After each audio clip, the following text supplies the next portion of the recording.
Hey Denzel, I talked to Greg a little bit after the game about this, but you guys obviously play a ton of man, but one of the tendencies from you guys is that there isn't this sort of commitment to one guy following somebody all over the field. Is that something that you'd prefer to do, or is that just kind of the nature of you guys all kind of believe you can lock anybody down in any given play? Yeah, I mean, I just personally prefer to do whatever for this team to try to get a win. That's the main goal. So, whatever the plan is, I want to run and try to get a win. But to also answer your question, I feel we're all more than capable of locking our guys down and playing man to man and executing our assignment. Thanks. All right, next we'll go to Mary Kay. Yeah, Denzel, can you just address the fact that you guys have lost Deshaun Watson for the rest of the season? What does that mean to you personally and to you guys as a football team? Yeah, it definitely hurt. I mean, Deshaun, he's a great guy in our locker room and a great player. And but just like anything else, it's next man up mentality. And one of those other quarterbacks gonna have to step in and take on the role. And we're gonna have their back as we still have Deshaun's back as well. And we just trying to find a way to continue to try to get a win each week. And Deshaun, I mean, Denzel, knowing what Deshaun was able to do when he was out there this season, what did you think of his performance? Could you see you guys, winning with him going forward when he comes back from this surgery? Yeah, I definitely could see us winning with them. It was definitely spurts there. I mean, we all got things that we got to work on and get better at. And so just praying for a speedy recovery and healthy recovery for him. And we'll all be waiting his return once he gets back. Thank you. All right, next we'll go to Scott. Hey Denzel. So how do you regroup at 1-6 and losing your starting quarterback?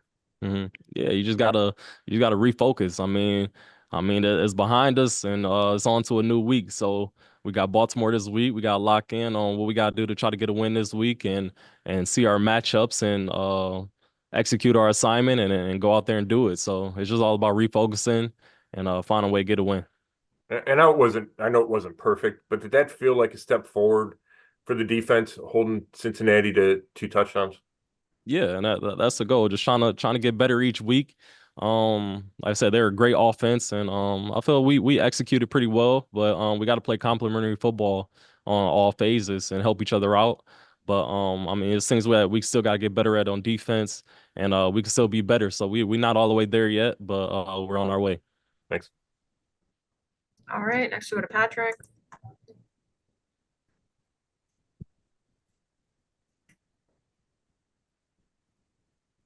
Can you hear me? Sorry. Yes. Oh, okay, okay, sorry. Yeah, just wondering, with like with where you guys are at this season, like kind of how, as a leader in the locker room, are you kind of talking to the younger guys to kind of keep your head up as you're moving forward in the season? Yeah, just about just focusing on what we got to focus on and being intentional about all the details going in throughout the week and doing our own job, our own assignment and taking care of that week in and week out.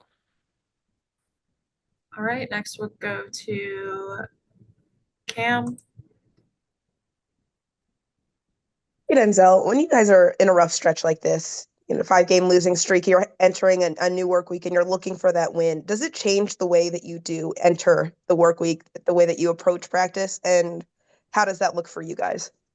I mean, for myself personally, I just try to stick to the same routine. I mean, and follow the routine of practice, workouts, and everything.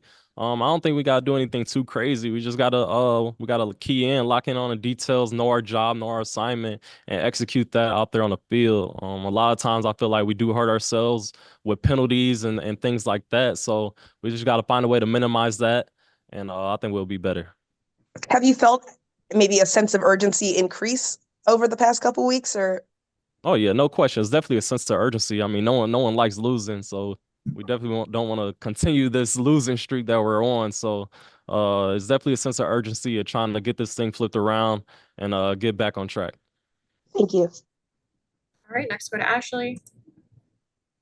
Hey Denzel, we asked Miles a little bit about this last week, and just as another defensive cornerstone, wanted to ask you. He was talking about after Amari was traded, how when you're losing as a team, guys kind of have to be ready for anything. I guess just how do you handle that part of the game at 1-6 like you guys are?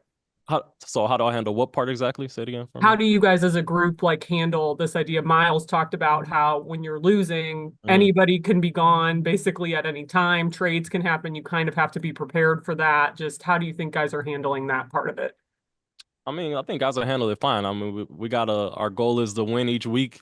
And like I said, our focus is on to get the game plan for this week going against Baltimore and seeing what we got to do to get a win and finding a way to execute that assignment. So I think that's all it is. And then just when Deshaun went down yesterday, multiple guys talked about it after the game, the reaction they heard from fans and maybe some booing, things like that. I guess just what did you see in that moment and your reaction just to as the injury happened? Yeah, I think it was very disappointing to hear the fans cheer or boo or whatever from I never knew when it was a good time to kick a man when he's down or hurting. And so I think it was just very disappointing. I feel like we people everyone got has to be better than that. And look ourselves, look everybody got to look themselves in the mirror and be better. I mean, regardless of what you may think of a person or what someone's been through or whatever the situation may be. That doesn't make it right or make it any better for you to kick a man when he's down or to cheer when someone gets injured.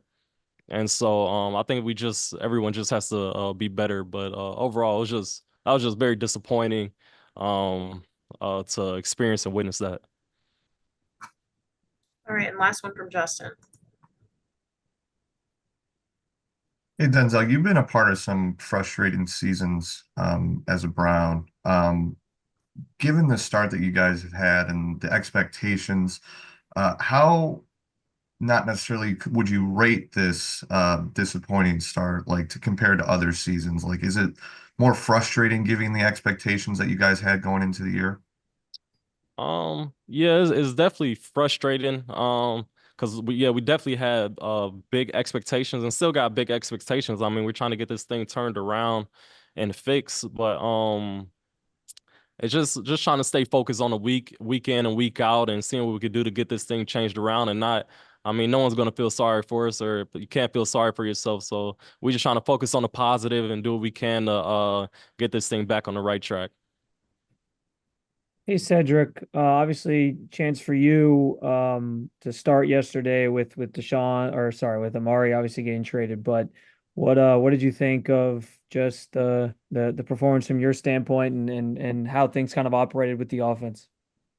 For me personally, I just wanted to go out there and play the best ball I could. And what that meant is locking down on the details, trying to be at the right spots and make the plays for my team and give 100% effort. So that's just what I was focused on. And then we talked so much, or we asked you guys so much in the week leading up to Nick Chubb being back out there, just what his presence kind of meant for you guys from like an emotional standpoint. But it seemed like just him being out there also, opened some things up with the play action game and just some different elements. Just what did he having him out there, what did that kind of do for the offense yesterday and how can you guys use that moving forward? Oh man, it was great to have Nick out there. We all know what happened last year and stuff like that. We know the great player he is. So obviously, when he's out there, defenses have to pay attention to him, and that obviously can open things for the offense. Thanks. All right, next we go to Cam. Hey, Cedric, I'm just wondering what you personally hope this week of work looks like for you, knowing that there is that opportunity for bigger roles and there is obviously going to be some differences in the quarterback. So what do you want this week of work to look like for you? Just taking it one day at a time, not getting too high or too low. Like I said, just trying to lock in on the details and then be a good teammate so we can turn this thing around. Is there something that you feel like can be unlocked, maybe even in your receiver room with some shifting around of pieces and parts? I don't know. Like I said, I think we're all just trying to show up to work every day and get better and get on a positive trend. Thank you. All right, next we'll go to Scott. Hey, Cedric, I know you talked about the details, but is that the biggest reason you think there was such a difference in your production from the first few games till yesterday? I'm not sure. This year I kind of said earlier during camp, I've just kind of tried to take a different approach. Obviously, um, with Coop being here, he was a little bit more involved, but when him not here, gave me a little bit more opportunity. So I'm just trying to keep climbing from that. And I know you're close with Dorian, and he talked after the game how he thought his performance yesterday reminded him of that first start last year against the Ravens. Um, so how did you see him kind of get past that last year, and how can he use that whenever he plays next if the finger's good and he plays this week? Yeah, Dorian's a competitor. We all know I've been playing with Dorian for a long time. So, how it took last game was, it was his first game really out there. So, we'll all continue to get better. And yeah. Thanks. All right, next one, Mary Kay. Yeah, just wondering, now that we know Deshaun is out for the season, what did you think of the season that he had? What do you think the outlook would be like for him when he comes back from this surgery? It was definitely tough. You never want to see one of your brothers go down, especially now with that type of injury. So first, I'm sending my prayers towards him, and hopefully he comes back. Well, I know he will come back. Let me say, better and stronger. But like I said, it's tough seeing him go down. Thank you. All right, and we'll go to Justin. They said, wanted to talk about, going back to the start of the season and that tough game against the Giants, having that drop pass, you were so hard on yourself. Coming back to today, where you led the team in yardage, and were second in targets to just David Njoku. How good did it feel? I'm sure this path has been anything but straight, but how good did it feel to kind of make your imprint on this team Sunday? It felt good, but obviously I've learned in my, short career so far in the league, you can never get too high or too low. So, I'm just trying to be consistent, and I've already washed yesterday's game away, and I'm ready for Baltimore. Thanks, Ed. All right, last call for questions for Cedric. All right, we have one more from Spencer. Scott. Cedric, off of sort of Justin's question, just over the course of year one to this year, and as you start to get more opportunities given, the Amari trade, just what do you think is maybe the biggest thing you've kind of learned as you step into a bigger role with this team and this offense? We just have to be consistent, and I know it's not a good thing to say right now because the offense hasn't looked the way that we want it to look, but we got to figure it out. We're in this together. But in terms of what I've learned is that we got to be consistent, because when you're not consistent, you don't do what you're supposed to do, you lose ball games. And then obviously last year when Deshaun got hurt, it was later in the season. You guys were obviously well positioned for, being a playoff team at that point. How do you, and not you specifically, but just as a team, how do you ensure that things don't spiral inside the locker room when not only you lose your starting quarterback again, but you're maybe not in quite the same position you were last year to feel like you're competing for the playoffs? I think coach has been preaching, and we all agree with him that nobody still feels sorry for us. Obviously you hate to see Deshaun go down and other injuries we have on our team, but we're in this together, and we got to figure it out because we got to change things around. Thanks, Ed. All right, last one from Scott. Thanks. On the pre-snap penalties, first of all, why do you think they keep happening every week? I'm not too sure. I know that the refs have been told kind of this year to kind of look more into certain things we've been getting away with for a long time, but I'm not too sure about that. And then how much of a focus has it been at practice to eliminate those? And we've been working on it at practice all the time, because obviously we know it's cost us some points. So it's definitely been we're definitely trying to get that out of practice. We work on it, we practice it. Execution. Thanks. All right, that wraps us up. Thanks, Cedric. Appreciate it. Thanks, everyone.